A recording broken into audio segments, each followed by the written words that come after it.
여러분 안녕하세요.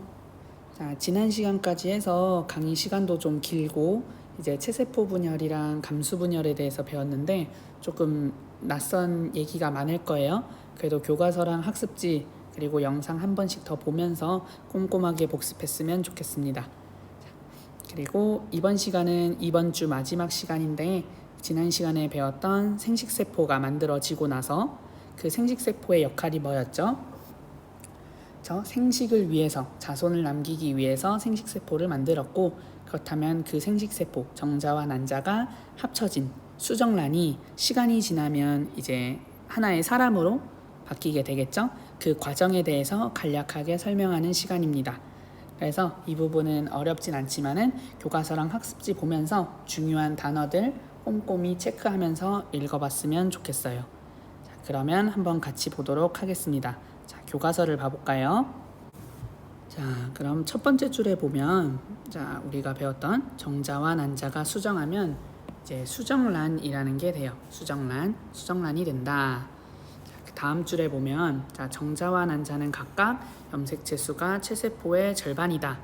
이거 지난 시간에 배워서 알고 있죠? 정자와 난자는 생식세포이고 생식세포 분열, 감수 분열의 과정을 통해서 감수 1분열 때 염색체 수가 절반으로 줄어들어요.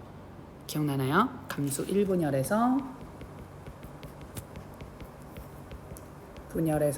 염색체 수가 절반으로 줄어드는데 그 이유는 상동 염색체가 붙었다가 떨어지면서 한 번 더 복습하기 바랍니다. 어쨌든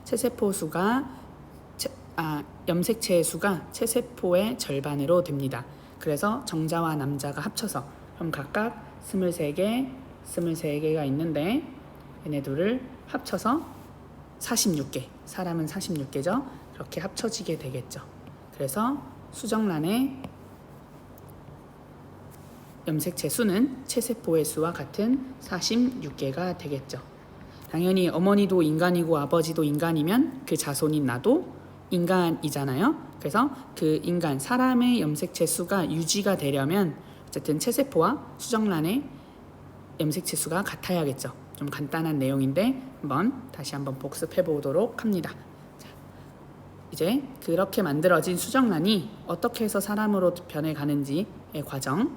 자, 그 다음 문장을 보면 자, 수정란은 그림과 같이 체세포 분열을 반복한다. 체세포 분열을 반복한다. 이 부분도 표시해 두기 바랍니다. 다른 분열도 아니고 체세포 분열이에요.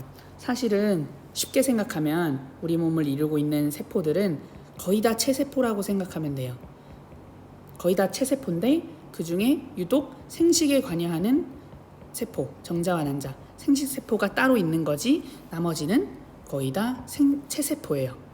그 말은 정자와 난자를 만들기 위한 세포 분열이면 생식세포 분열을 하겠죠. 감수 분열을 하는데 정자와 난자를 만들지 않는 상황. 지금 수정란도 마찬가지로 수정란이 분열해서 정자와 난자가 생기는 게 아니잖아요. 그래서 체세포 분열 과정에 해당합니다. 별로 헷갈릴 내용은 아닌데 혹시나 하고 말을 하는 거예요. 알아두기 바랍니다. 수정란은 체세포 분열에 해당합니다. 자, 그래서 체세포 분열을 통해서 세포 수를 늘리겠죠. 자, 다시 밑줄을 긋기 시작하면 세포 수를 늘리고 조직과 기관이 발달하여 하나의 개체가 된다. 자, 세포 수가 늘어나면 그 여러 세포들이 모여서 조직이라는 걸 이루어요. 조직을 이루고 그 여러 가지 조직들이 모여서 기관이라는 걸 이루고 그 비슷한 역할들을 하는 기관들이 모여서 기관계. 아마도 2학년 때 배웠을 거예요. 소화계, 이런 거, 배설계, 그런 기관, 여러 가지 역할들을 하는 기관들을 모인 게 기관계고 그러한 기관계들이 모여서 하나의 인간, 독립된 개체가 형성이 됩니다. 자, 그 부분에 대해서는 옆에 71쪽에 보면 간략하게 설명이 되어 있어요. 자, 동물의 구성 단계. 자, 사람을 비롯한 동물의 몸은 세포가 모여서 조직, 그 조직이 모여서 기관이 모인 기관계, 그래서 최종적으로 인간이라는 개체가 완성되게 됩니다. 이거 참고하고요. 자, 그때 수정란이 그럼 어떻게 분열을 하냐? 자, 수정란은 초기에 세포 분열을 빠르게 반복합니다. 이것을 난할이라고 해요. 자, 초기에 세포 분열을 빠르게 반복하는데 이를 난할이라는 표현을 씁니다. 난할. 자, 난할은 당연히 체세포 분열이겠죠. 왜? 생식세포 분열이 아니잖아요. 정자와 난자를 만드는 게 아니라 단순히 세포 수를 늘리는 그런 분열이기 때문에 체세포 분열에 해당하겠죠. 자, 난할은 체세포 분열이지만 분열 후에 생긴 세포의 크기가 커지지 않습니다. 안녕하세요. 분열로 생긴 딸세포의 크기가 커지지 않고 세포 분열을 빠르게 반복하는 특징이 있다. 기본적으로 자, 우리 체세포 분열 기억을 해보세요. 체세포 분열을 하게 되면 자, 처음에 모세포 분열하기 전 모세포가 분열을 해서 딸세포가 생성될 거예요. 두 개의 딸세포가 생성이 되는데 일단 뭐 염색체 수도 같고 유전 정보도 같고 똑같은 게 두 개가 생기는데 자, 체세포 분열에서 생긴 이 딸세포들 얘네도 당연히 체세포인데 처음에 자, 모세포가 있으면 처음에 쪼개질 때는 얘보다는 조금 작을 거예요. 근데 얘가 작아진 상태에서 또다시 바로 분열을 하는 게 아니라 체세포 분열이 끝난 딸세포는 일정 시간 동안 성장을 해요. 일정 시간 동안 성장을 해서 크기가 원래 모세포처럼 커져요. 그러니까 분열하는 것보다 분열을 준비하는 기간, 간기라고도 표현을 했는데 그 기간이 되게 길다 보니까 처음에 생겨진 딸세포보다 크기가 조금 더 커져요. 충분히 모세포와 같은 크기로 커진 다음에 그 다음에 다시 분열을 해요. 즉 체세포 분열에서는 분열을 하고 연속적으로 다시 계속 분열을 하는 게 아니라 분열해서 완성된 상태에서 일정 시간 동안 세포의 크기가 다시 커져 성장을 하고 충분히 일정 시간이 지나고 나서 다시 분열을 하고 그 시간이 반복돼요. 그러다 보니까 세포의 크기가 점점점 작아지는 게 아니라 계속 같은 크기의 체세포들이 유지될 수가 있습니다.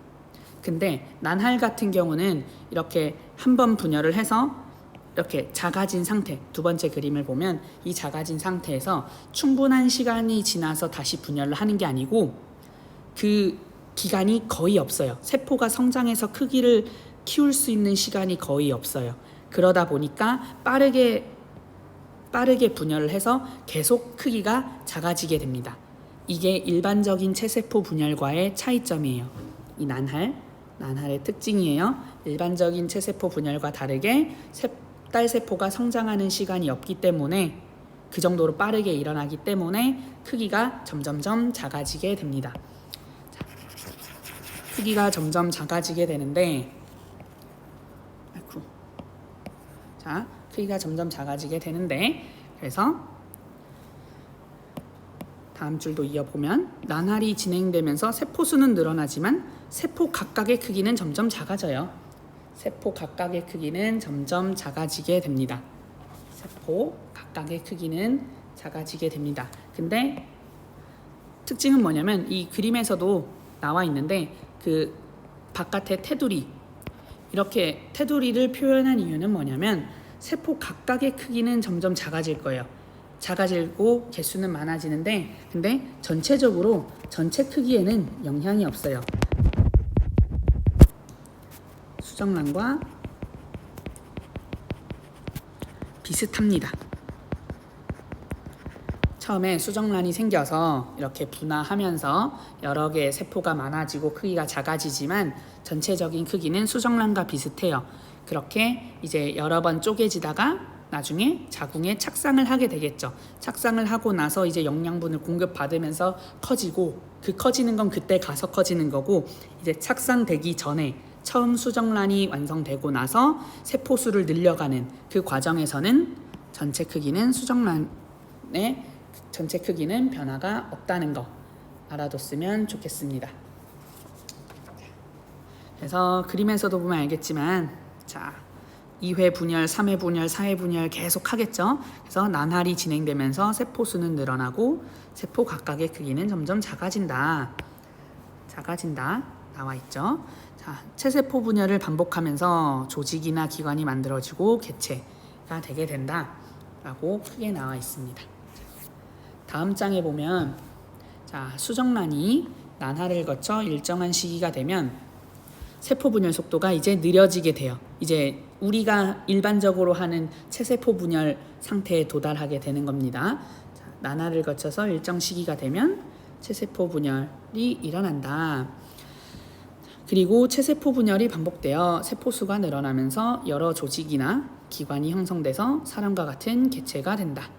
이것도 하나의 스토리로 알아두면 좋겠습니다. 자, 이와 같이 수정란이 세포 분열하면서 여러 과정을 거쳐 개체, 하나의 사람이 되는 과정을 발생이라고 표현해요. 발생. 이 표현도 알아두면 좋겠습니다. 하여튼 어렵지 않은 내용이었으니까 확인하시기 바랍니다.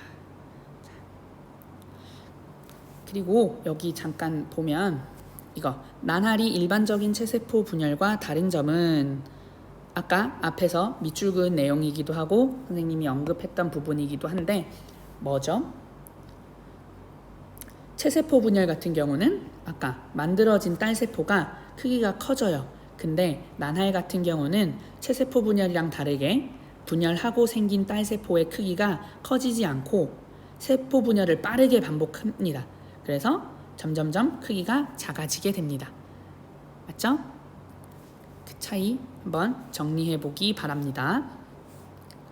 자, 그럼 아래. 자, 수정란은 뭐와 염색체수가 같을까요? 체세포와 염색체수가 같습니다. 자, 어쨌든 우리 몸을 이루는 모든 세포 중에 염색체수가 다른 건 결국 생식세포뿐이에요. 정자와 난자, 생식을 위해서 합쳐져야 되니까 그 수가 줄어들어야 되잖아요. 그게 아닌 이상 전부 다 체세포와 숫자가 같습니다. 2번, 수정란에서 초기에 발생한 빠르게 일어나는 세포 분열을 난할이라고 표현합니다. 난할. 자, 수정란이 개체가 되는 과정에서 세포수와 세포의 종류 어떻게 변할까요?